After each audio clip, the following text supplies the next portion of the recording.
The First Crusade was a complex and brutal military campaign that resulted in the temporary establishment of the Crusader states in the Levant. This only marked the beginning of the centuries of conflict between Christian and Muslim powers in the region. And, as in most novels, there is a sequel to the first, the Second Crusade.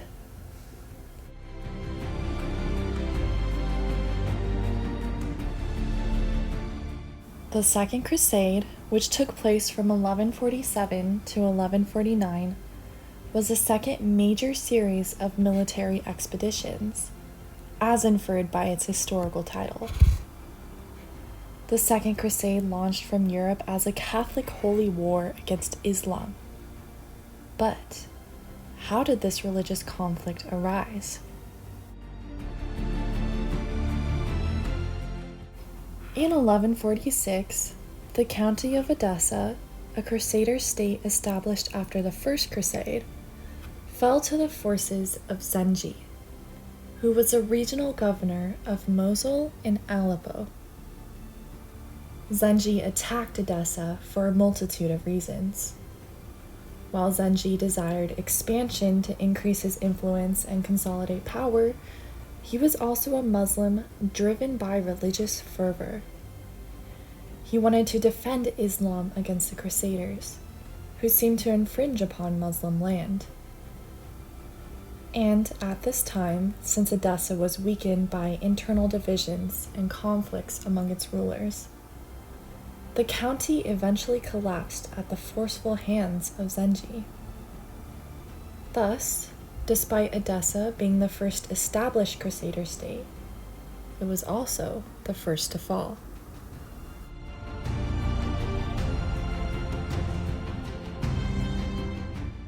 Soon after the news of Edessa's demise spread, Pope Eugenius III and his fellow monarchs of Europe called for a new crusade to retake the lost territory and support the remaining Crusader states.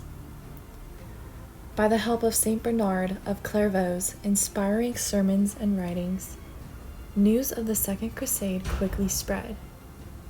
Saint Bernard compellingly spoke in Vézelay, claiming, "If it were announced to you that the enemy had invaded your cities, your castles, your lands, had ravished your wives and your daughters, and profaned your temples, who among you would not fly to arms?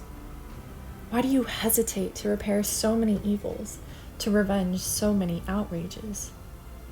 Will you allow the infidels to contemplate in peace the ravages they have committed on Christian people?"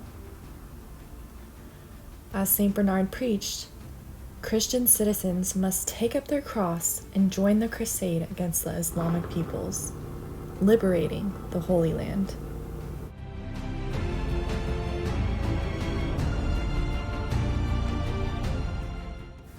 With the aid of European nobles, the Second Crusade was primarily led by two European kings, Louis VII of France and Conrad III of Germany.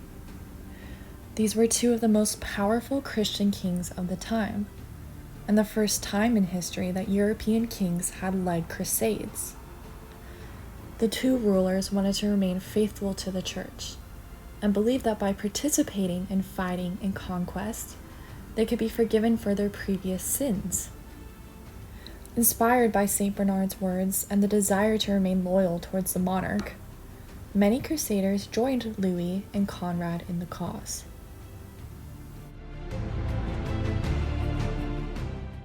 The two main European contingents departed for the east in 1147. King Conrad and his host of German vassals were the first to march, separate from Louis and the French. Both Christian forces independently traveled to the city of Constantinople.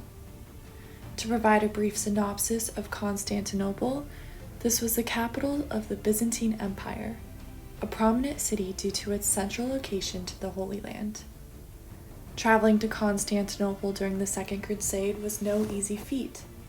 Both Conrad III and Louis VII faced various challenges along the way.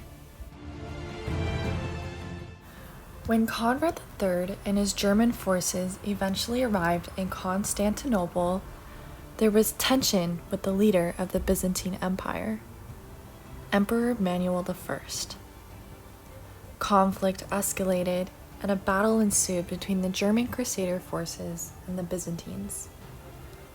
Following the skirmish, Conrad III and his advisors realized the necessity of swiftly moving their forces into Asia Minor.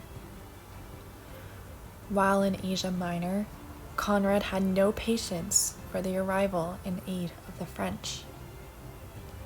There, Conrad divided his army, taking his best soldiers with him while the remaining were left to travel along the coast.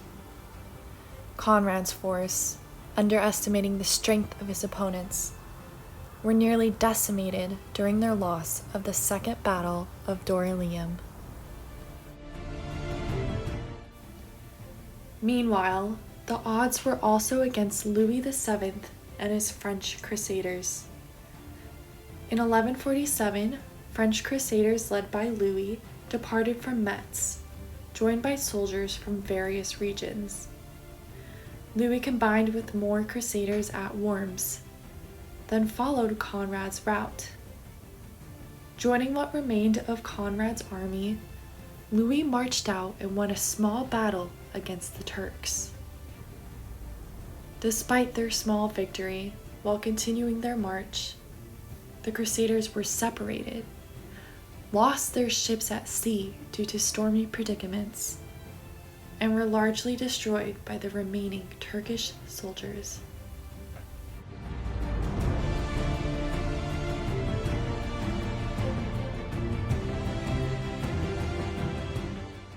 Of the French and German armies that remained, a journey to Jerusalem ensued in 1148. There, they planned to attack the Muslim forces northeast of Jerusalem in Damascus. Damascus was a wealthy city known for its architecture, and it was also the placeholder of the Quran. Mu'in al-Din, the Muslim commander of the city, strategically prepared his army once he heard of the Crusaders' approach. He also contaminated all water sources on the invaders' route and divided his army. However, a total of 50,000 Crusaders moved forwards, taking control of the western approach to the city. Despite this initial victory, the siege of Damascus ended in failure for the Crusaders. Mu'in al-Din sent for help from his Muslim counterparts, continuing to demonstrate resistance against the Crusaders. Simultaneously, internal disagreements among the Crusader leaders, military setbacks, and weakened soldiers due to a lack of water led to the abandonment of the siege.